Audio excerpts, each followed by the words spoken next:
নমস্কার, আমি সুচন্দ্রা পজিটিভ বার্তার বিকাশ টক শো এর লাইভ অনুষ্ঠানে আপনাদের সাথে কথা বলতে এসেছি।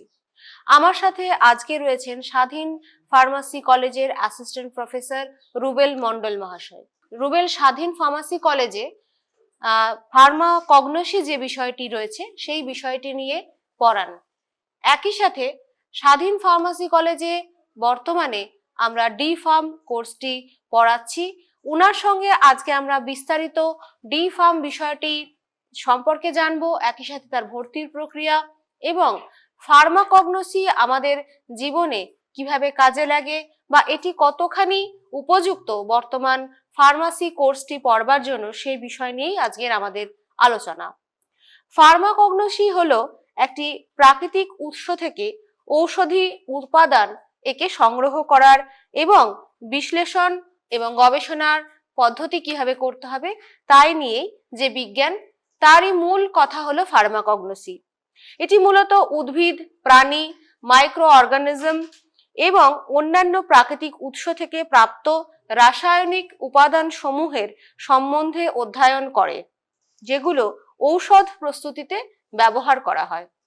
আমরা প্রত্যেকেই জানি বর্তমানে আমরা যে মেডিসিনগুলি ব্যবহার করে থাকি তার প্রাচীনকালে যে পদ্ধতিতে ব্যবহার করা হতো সেগুলি সমস্তই কিন্তু বিভিন্ন গাছগাছড়া থেকেই নেওয়া হতো। আমরা বিশল্যকরণীর নাম প্রত্যেকেই শুনেছি। রামায়ণের পাতায় হনুমানজিকে যেই বিশল্যকরণী আনতে গন্ধমাদন পর্বতকে কাঁধে তুলে নিতে হয়েছিল, সেই বিশল্যকরণী তার বর্তমান যে উপকারিতা, যেহেতু প্রত্যেকে আমাদের এই বিকাশ টক শো এর অনুষ্ঠানটি দেখেন, বিশেষত বাচ্চারা, তারা কিন্তু আজকে অনেকখানি মজার ছলে এই অনুষ্ঠানটিকে দেখতে পাবে এবং জানতে পারবে যে গাছগাছড়ার মাধ্যমে বর্তমান ফার্মাসি জগৎ কিভাবে সমৃদ্ধ হয়েছে। নমস্কার স্যার। এই বিকাশ টক শো এর অনুষ্ঠানে যারা অংশগ্রহণ করতে চাইছেন, যারা চাইছেন আমাদের সঙ্গে থেকে নিজের শ্রীবৃদ্ধি ঘটাতে, নিজের ব্যবসার শ্রীবৃদ্ধি ঘটাতে, তারা আমাদের সঙ্গে যুক্ত হতে পারেন। আমাদের একটি নতুন প্রজেক্ট কল টু অ্যাকশন, এই কল টু অ্যাকশনে আপনারা যুক্ত হতে পারবেন। আমাদের এই প্রত্যেকটি অনুষ্ঠান আপনারা আমাদের কেবল টিভি সিটি কেবলের 352 নম্বর চ্যানেলে দেখতে পাবেন। শুধুমাত্র আগে আমরা এই অনুষ্ঠানগুলিকে ইউটিউব এবং ফেসবুকে মাধ্যমে দেখতে পেতেন। আপনাদের সবার ভালোবাসায় আমরা সিটি কেবলের মধ্য দিয়ে এই অনুষ্ঠানটিকে দেখাতে পারছি।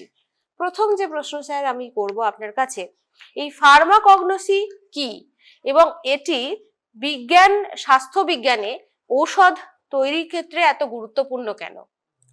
প্রথম কথা হচ্ছে ফার্মাকোগনোসি কি। ফার্মাকোগনোসি হচ্ছে প্রাকৃতিক উৎস, অর্থাৎ উদ্ভিদ, প্রাণী, মাইক্রো অর্গানিজম থেকে যে প্রাপ্ত অ্যাক্টিভ ইনগ্রিডিয়েন্ট, অর্থাৎ থেরাপিউটিক্যালি অ্যাক্টিভ কম্পাউন্ড, এগুলোর বায়োকেমিক্যাল, ফিজিক্যাল, বায়োলজিক্যাল প্রপার্টিস, এগুলোর স্টাডি হচ্ছে ফার্মাকোগনোসি।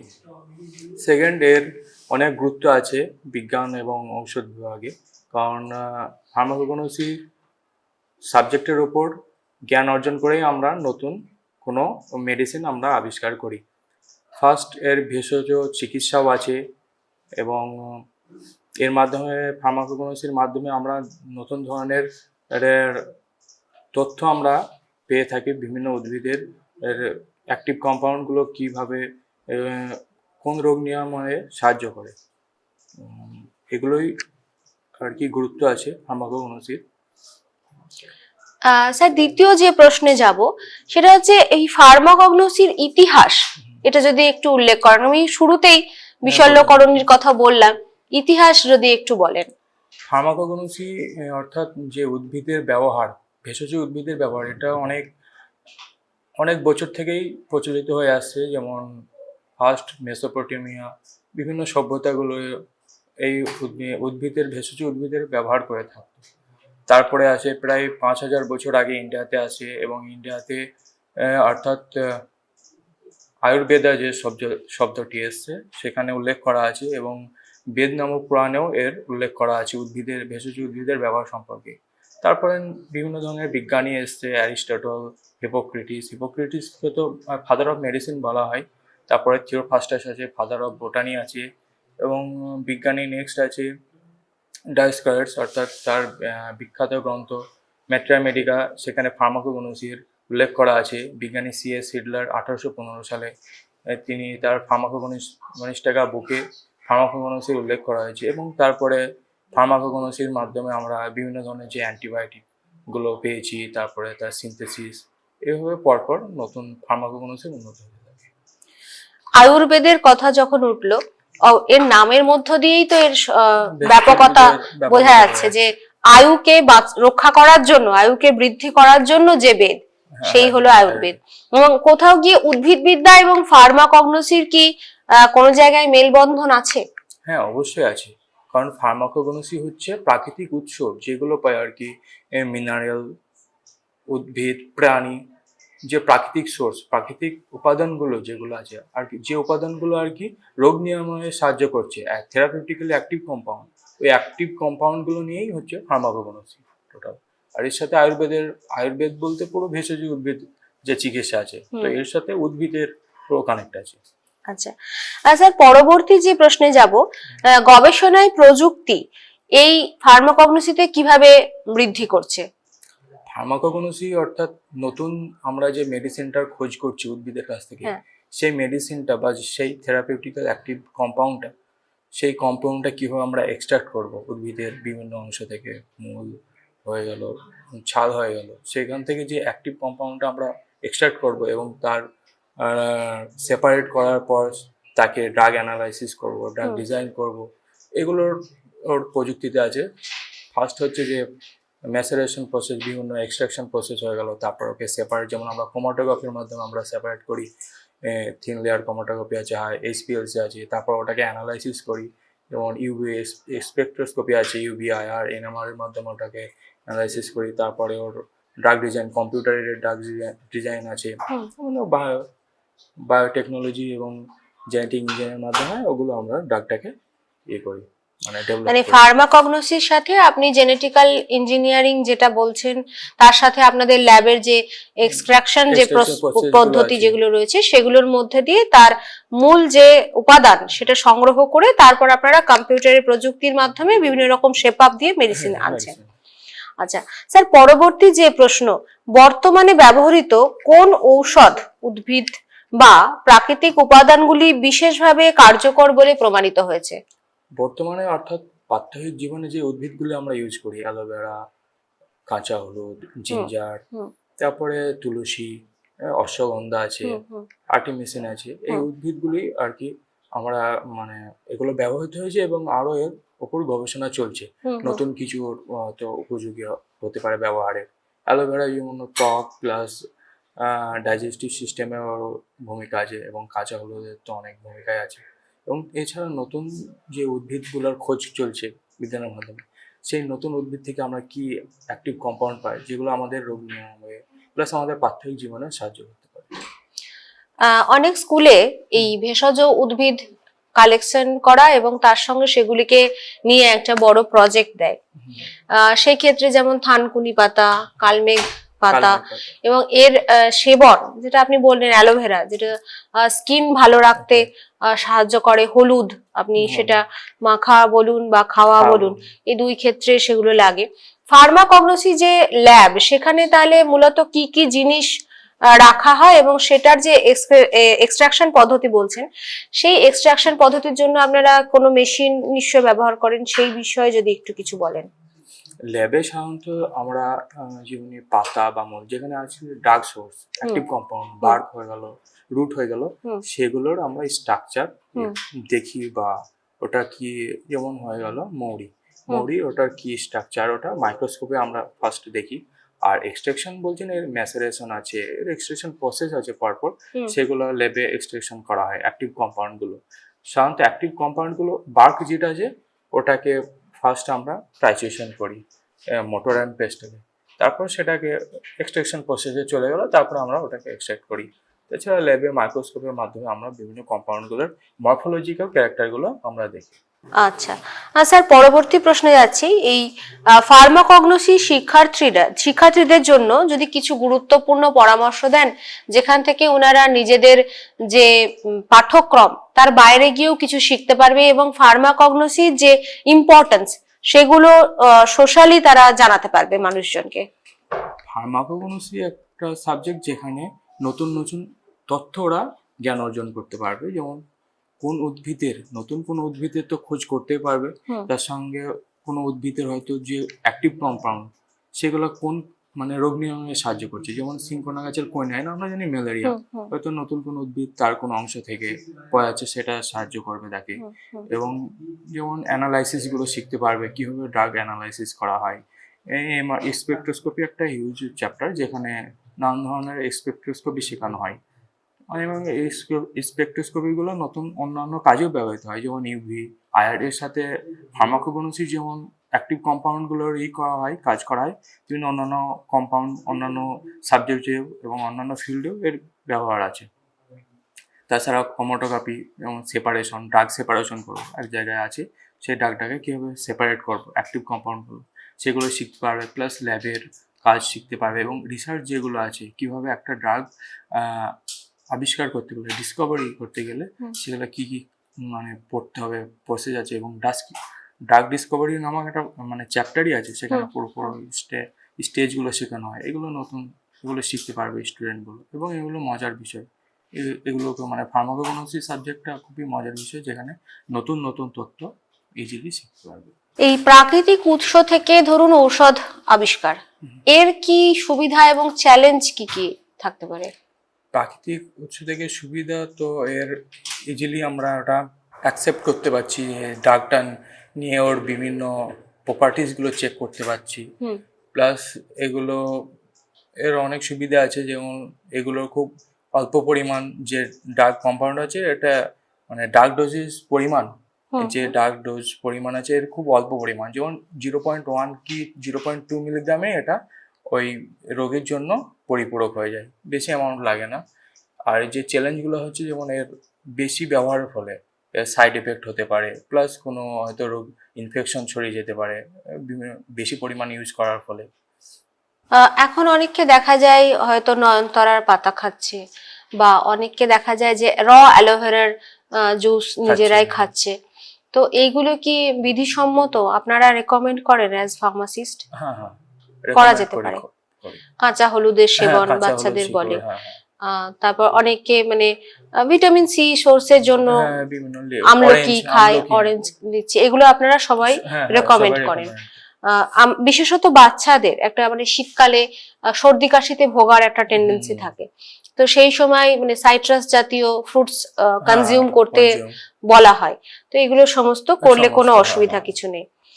পরবর্তী যে প্রশ্নে যাব, যে ঔষধি গাছ এবং উদ্ভিদ সম্পর্কে ছাত্রদের মধ্যে কেমন জ্ঞান থাকা দরকার, যেটা আমি বলছিলাম যে আগে আমাদেরকে বাচ্চাদেরকে প্রজেক্ট করতে হতো, বা আমরাও করে এসেছি, পাতা কালেক্ট করতাম, সেগুলোকে খাতার মধ্যে আটকে সেগুলো সম্পর্কে লিখতে হতো। তো এইটা ফার্মাসি যারা পড়ছে তাদের কিরকম জ্ঞান থাকা দরকার? এরকম জ্ঞান থাকা দরকার যাদের গবেষণা বা রিসার্চ ফিল্ডে সাহায্য করে। যেমন একটা উদ্ভিদের প্ল্যান্টে তার নমেনক্লেচার, ক্লাসিফিকেশনটাই টোটাল জ্ঞান থাকা উচিত, এবং তার সাথে প্ল্যান্টের ড্রাগ সোর্স কোথা থেকে পাচ্ছে অ্যাক্টিভ কম্পাউন্ড গুলো, রুট নাকি মূল। যেমন মরফিন, আমরা জানি যে মরফিন এতে থেকে ফ্রুট থেকে করা হয়, কিছু আছে যেমন বাঘ থেকে পাওয়া যায়। এবং এর বিভিন্ন ধরনের যে টেকনিকগুলো আছে ল্যাবে ইউজ করা হয়, সেপারেশন টেকনিক, ফিল্টারেশন, প্লাস তার আছে ক্রোমাটোগ্রাফি, এইচপিএলসি আছে, এগুলো অবশ্যই জানা দরকার। এবং একটা প্ল্যান্টের পুরো ক্লাসিফিকেশনটাই তার জানা দরকার। মানে বোটানি পার্টের মধ্যে থেকে ক্লাসিফিকেশন, নমেনক্লেচার আর সোর্স, এই তিনটে জিনিসের জ্ঞান সম্যকভাবে থাকতে হবে ফার্মাকগনোসির ক্ষেত্রে। যেহেতু স্যার আপনি স্বাধীন ফার্মাসি কলেজ থেকে আছেন, তো ফার্মাসির সঙ্গে হার্বাল গার্ডেনের একটা সম্পর্ক থাকে, আপনার ওখানে হার্বাল গার্ডেনে কি কি ধরনের গাছ আপনারা রেখেছেন? নিম, অশ্বগন্ধা, তুলসী, আজওয়ান, এগুলো আর কি ডি ফার্ম যে স্টুডেন্ট গুলো আছে ওদের প্র্যাকটিক্যাল ওখানে করানো হয়। ওদের যে গাছের পাতাগুলো আছে বা যেখানে অ্যাক্টিভ কম্পাউন্ড গুলো পাওয়া যায় সেগুলো কালেক্ট করে নিয়ে এসে ল্যাবে আমরা ওগুলোকে মাইক্রোস্কোপের মাধ্যমে ওগুলো দেখি, কি স্ট্রাকচার, মরফোলজিক্যাল স্ট্রাকচার গুলো দেখি। মৌরি হয়ে গেল, প্লাস হলুদ, এই গাছগুলো রাখা আছে যেগুলো আর কি অ্যাক্টিভ কম্পাউন্ড, যেগুলো আমরা প্রাত্যহিক জীবনে ইউজ করি। জিঞ্জার আছে, এগুলো আমরা ওর লংগিটিউডিনাল এবং যে ট্রান্সভার্স সেকশন কেটে ওরা আমরা ল্যাবে চেক করি এর স্ট্রাকচারগুলো। মানে স্বাধীন ফার্মাসি কলেজের ফার্মাকগনোসি পড়ার জন্য সমস্ত ধরনের সুযোগ সুবিধাই রয়েছে। স্যার, প্রথম যখন আপনি ফার্মাসি পড়তে এলেন তখন আপনি মানে কার ইন্সপিরেশনে এলেন? এটা মূলত আমার কেরিয়ারের উপর, মানে কেরিয়ার স্কোপের উপর নির্ভর করছিল। কি ফার্মাসি পড়ে অনেক স্কোপ আছে, যেগুলো hospital field, retail field, research field আছে, প্লাস ইন্ডাস্ট্রিয়াল ফিল্ড আছে, এগুলোর যাওয়া যায়। এবং এরও আবার ভাগ আছে ইন্ডাস্ট্রিয়াল, কিউসি, কিউএ, প্রোডাকশন, এগুলোর মাধ্যমে। প্লাস রিসার্চ ফিল্ডে তো প্রচুর ভাগ আছে, এক একটা সাবজেক্ট অনুযায়ী চলে যায়। আয়ুর্বেদিক এর কিছু পার্ট আছে, এবং ফার্মাকোগনোসির একটা সাবজেক্টের ওপর রিসার্চ করতে পারে। মেডিসিনাল প্লান্ট যে আছে, মেডিসিনাল কেমিস্ট্রি, যেমন মেডিসিনাল যে প্লান্টগুলো আছে ফার্মাকোগনোসি, সেগুলোর রিসার্চের একটা ফিল্ড আছে, সেখানে কেরিয়ার গড়ানো যায়। এগুলো আর কি ইন্সপিরেশন করেছিলাম। ফার্মাসিস্ট, স্বাধীন ফার্মাসিতে যদি কেউ ডি ফার্ম কোর্সটি পড়তে চায়, তার জন্য আপনি যেমন বাইরে থেকে এসছেন এখানে এবং শিক্ষকতার সঙ্গে যুক্ত হয়েছেন, পজিটিভ বার্তার যারা দর্শক রয়েছে, ধরুন আপনার এই যে কলেজ সম্পর্কে যেটা বলছেন, কি ধরনের পজিটিভ ভাইবস আপনার কলেজে আছে যার জন্য বিভিন্ন ধরনের স্টুডেন্টস যারা সায়েন্সেই মূলত যারা পড়ে, তারা ফার্মাসি কলেজটাই ভর্তি হতে আসবে? পজিটিভ থিঙ্কিং ফার্স্ট হচ্ছে, ফার্মাসি একটা খুব সুন্দর সাবজেক্ট, যেটা অন্যান্য বিভিন্ন ধরনের মানে ফিল্ডের সাথে কানেক্ট করছে আর কি। ও মেডিসিন প্লাস তার সাথে সাথে বায়োকেমিস্ট্রি যে সাবজেক্টগুলো আছে অন্যান্য ফিল্ডের সাথে কানেক্ট হচ্ছে আর কি। মানে ইঞ্জিনিয়ারিং এর সাথে ইঞ্জিনিয়ারিং এর কিছু পার্ট আছে, সেগুলোর সাথে কানেক্ট করছে। প্লাস এখানে ওরা মানে পার্থক্য জীবনে যে মানে দরকারটা পড়ছে, যেমন কোনো ধরো মেডিসিন কিনতে গেল, সেই মেডিসিন সম্পর্কে ও সবটা জানে, তো ওই মেডিসিনটাই চুজ করবে যেটারও কম সাইড এফেক্ট। আদার্স কিন্তু যারা ফার্মাসি নিয়ে পড়ে না, তারা অত জানতে পারবে না এর সাইড এফেক্ট, ওর কতটা কিভাবে খেতে হবে, বা এটা ওর পজিটিভ একটা থিঙ্কিং থাকছে ওর মধ্যে, যে আমি রাইট ড্রাগটা চুজ করবো বা রাইট মেডিসিনটা আমি চুজ করবো। এবং সোশ্যাল ফার্মাসির তো একটা দায়বদ্ধতা থেকেই যায় যে কমিউনিটি বিল্ড আপ করার ক্ষেত্রে। আপনাদের কলেজে অ্যাডমিশন কিভাবে নিতে হবে? আমাদের কলেজে অ্যাডমিশন ডাইরেক্ট ফর্ম কলিং এর মাধ্যমেও নেওয়া যায়, যেটা ওয়েবসাইটে দেওয়া আছে। প্লাস ডাইরেক্ট ফোন কলিং এর মাধ্যমে হয়, এবং আমাদের কলেজের সাথে যুক্ত আছে যে স্টাফগুলো, তাদের সাথেও কানেক্ট করে আসতে পারেন। প্লাস অ্যাডমিশন সেল আছে, অ্যাডমিশন সেলেও ফোন করে আসতে পারেন। স্যার, আমাদের দর্শকদের সাথে একটু কলেজের অ্যাড্রেসটা এবং যদি ফোন নাম্বার শেয়ার করেন। কলেজের অ্যাড্রেস বোলপুর শান্তিনিকেতন মুলুক, অ্যাড্রেস আছে ওয়েস্ট বেঙ্গল, পিন নম্বর 731204, আর কলেজের ফোন নাম্বার 9083287532। আচ্ছা, এই নাম্বারে যোগাযোগ করে সরাসরি ক্যান্ডিডেট ভর্তি হতে পারে। এবং আমরা শুনলাম রুবেল বাবুর কথা, উনি বলতে চাইছেন যে ফার্মাসি নিয়ে যারা কেরিয়ার গড়তে ইচ্ছুক, মেন যেটা বলা সেটা হচ্ছে আজকের দিনে এটা সম্পূর্ণ জীবিকামুখী একটি কোর্স, যেই কোর্সের সাথে বহু ছেলে মেয়ে যুক্ত হতে পারে যারা সায়েন্স শাখায় উচ্চ মাধ্যমিক পাশ করেছে, এবং এর যে কেরিয়ার প্রসপেক্ট তা অন্যান্য কোর্সের থেকে অনেকখানি এগিয়ে রয়েছে। এবং তার একটি সামাজিক দায়বদ্ধতা থেকে যায়, কারণ এখনো আমরা ওষুধের কতটা ডোজ খাবো সেটা কিন্তু একজন ফার্মাসিস্টই একজন রোগীকে বলে দিয়ে থাকে। যারা ফার্মাসি নিয়ে কেরিয়ার গড়তে ইচ্ছুক তাদের প্রত্যেকের জন্য এটি একটি অত্যন্ত আনন্দের খবর যে স্বাধীন ফার্মাসি কলেজ অত্যন্ত একটি উন্নত মানের ফার্মাসি কলেজ, যেখানে ল্যাবের সমস্ত ধরনের ফেসিলিটিস রয়েছে। এবং আমরা শুনলাম যে হার্বাল গার্ডেন কিভাবে ফার্মাকগনোসি এই যে বিষয়টা, এই বিষয়টাকে ওখানে কত সুন্দরভাবে পড়ানো হচ্ছে। একই সাথে এর যে বিভিন্ন সাবজেক্টগুলি রয়েছে তার প্রত্যেকের আলাদা টিচার, এবং পিসিআই রেকগনাইজড আপনাদের কলেজ, WBSTVT দ্বারা অনুমোদিত, পিসিআই অ্যাপ্রুভড এই কলেজটিতে আপনারা অ্যাডমিশনের জন্য যোগাযোগ করতে পারেন। বিভিন্ন বিষয়গুলি সম্পর্কে অভিজ্ঞ শিক্ষক শিক্ষিকারা রয়েছে যারা আপনাদেরকে পড়াবেন এবং একটি সুনির্দিষ্ট কেরিয়ারের দিকে আপনাদেরকে নিয়ে যাবে। ততক্ষণ পর্যন্ত সকলে ভালো থাকবেন। আমাদের সঙ্গে থাকার জন্য অসংখ্য ধন্যবাদ। নমস্কার।